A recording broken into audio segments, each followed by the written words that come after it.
Hello friend, আজকের recipe হচ্ছে mushroom, যেটা আমরা গ্রাম বাংলায় বলে থাকি ব্যাঙের ছাতা। আমাদের এখানে প্রায় অনেক বাড়িতে এই জিনিসটা চাষ করে সবাই, সেটাকে বাজারে আনা হয়। সেটা আমরা আজকে কিনে নিয়ে এসেছি। কীভাবে রান্না করবো আপনাদের দেখাবো।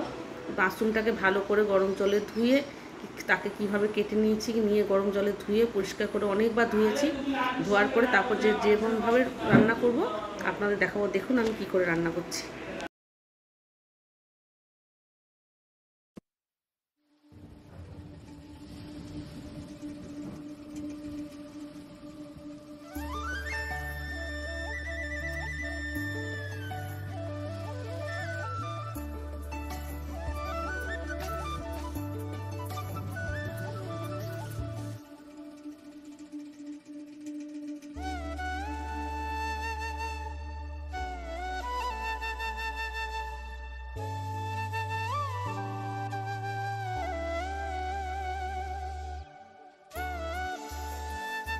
জল দিয়ে যে মাশরুমগুলোকে ভালো করে ধুয়ে নেবো। বারবার ধুবেন, নোংরা থাকে, ভালো করে পরিষ্কার করে ধুয়ে নেবেন মাশরুমগুলোকে।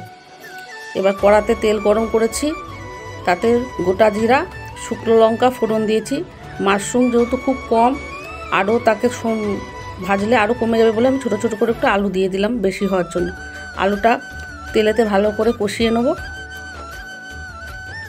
একটু নুন আর একটু হলুদ দেবো।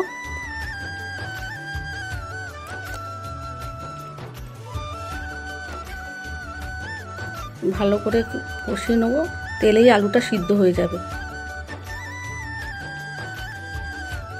সিদ্ধ হয়ে যাচ্ছে আলুটা, ভাজা হয়েছে। এর মধ্যে পেঁয়াজ কুচানো দিলাম, দিয়ে আবার খানিকক্ষণ কিছুটা কষিয়ে নেবো। পেঁয়াজগুলো ভাজা ভাজা হয়ে যাবে। মাশরুমটা তেলে ভাজলে আরও কমে যাবে বলে আমি একটু আলু দিয়ে দিলাম। আপনারা আলু দিতেও পারেন, নাও দিতে পারেন, কোনো ব্যাপার নেই, অসুবিধা নেই। আমি একটু বেশি হওয়ার জন্য একটু আলু অল্প করে দিয়ে দিয়েছি, একটা ছোটো আলু। ভালো করে কষানো হয়েছে। এবার এর মধ্যে একটু আদা জিরা বাটা, রসুন বাটা, একটু টমেটো পেস্ট দিয়ে ভালো করে কষিয়ে নেব। লঙ্কার গুঁড়ো দিয়ে দেবো।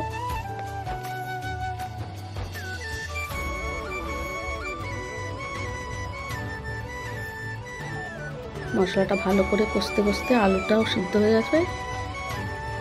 এবার এর উপর দিয়ে আমার যে ভালো করে ধুয়ে রাখা যে মাশরুমগুলো ছিল, এই কষানো মশলা, এই যে দেখুন কি সুন্দর কষানো হয়েছে। এই যে মাশরুমগুলো দিয়ে দিলাম, দিয়ে এবার ভালো করে কষতে থাকবো। কষতে কষতে মাশরুমটা হয়ে যাবে। এবার সুন্দর কষিয়ে নেবেন।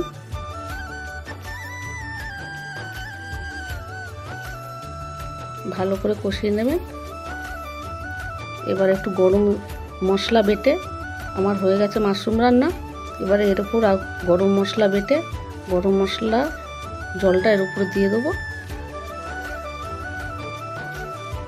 দিয়ে একটু নাড়াচাড়া করে নামিয়ে নেব। রেডি আমার মাশরুম।